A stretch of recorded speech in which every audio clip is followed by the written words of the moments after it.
Ce message s'adresse à ceux qui sont éprouvés par une maladie et qui ne voient toujours pas le bout du tunnel. Mon frère ainsi que toi, ma sœur, accroche-toi. Accroche-toi, place ta confiance en Allah subhanahu wa ta'ala. Ne baisse surtout pas les bras. Garde confiance en Allah subhanahu wa ta'ala qui est Ash-Shafi, le guérisseur. Celui qui guérit, c'est Allah tabarak wa ta'ala. Tu sais, tu as peut-être entendu, après être passé chez un médecin, voire deux, voire même plusieurs médecins, que ta situation est critique et que finalement il n'y a aucune solution pour ta maladie, qu'il n'y a pas de traitement pour ta maladie, que ce que tu vis comme épreuve, c'est dans le domaine de l'inédit pour eux. Eh bien sache mon frère ainsi que toi ma sœur que Ash-Shafi c'est Allah, que celui qui guérit c'est Allah subhanahu wa ta'ala. Sache que plusieurs personnes ont entendu les mêmes phrases que toi, des phrases qui fissurent le cœur et par la permission d'Allah subhanahu wa ta'ala ils ont été guéris. Ils ont été guéris. Tu sais mon frère ainsi que toi ma sœur, Allah tabarak wa ta'ala, il n'y a rien qui est impossible pour lui. Rien. Ta situation est éprouvante. Ta situation est difficile, tu as perdu le moral, tu as perdu du poids ou peut-être tu as pris du poids, tu as perdu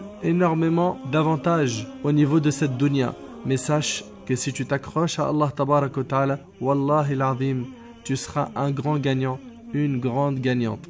Allah tabarak wa ta'ala dans le Coran nous a dit dans sourate Al-Baqarah, très certainement nous vous éprouverons par un peu de peur, de faim et de diminution de biens, de personnes et de fruits, et fais la bonne annonce aux endurants qui disent quand un malheur les atteint, Inna lillah wa inna ilayhi raji'un. Certes, nous appartenons à Allah et c'est à lui que nous retournerons. Allah tabarak wa ta'ala dit également dans sourate Al-Ankabut, est-ce que les gens pensent qu'on les laissera dire nous croyons sans les éprouver? À partir du moment où tu es un croyant, une croyante, tu es mis à l'épreuve. Ces épreuves ont plusieurs rôles, d'effacer les péchés, d'évaluer la foi de chacun, d'élever la personne en degrés. Elle permet de distinguer le bon du mauvais, le véridique du menteur, le croyant de l'hypocrite. Mon frère ainsi que toi ma sœur, écoute ces quelques hadiths du prophète sallallahu alayhi wa sallam avec les oreilles de ton cœur. Anas ibn Malik radiyallahu anhu a dit, le messager d'Allah sallallahu alayhi wa sallam a dit, quand Allah veut du bien de son serviteur, il lui accélère son châtiment dans ce monde. Allahu Akbar. Est-ce que tu avais compris ce point? Quand Allah veut du bien de son serviteur, il lui accélère son châtiment dans ce monde. Quand il veut du mal de son serviteur, il s'abstient de le châtier pour sa faute jusqu'à ce qu'il en reçoive sa punition entière le jour de la résurrection. Le prophète sallallahu alayhi wa sallam a dit,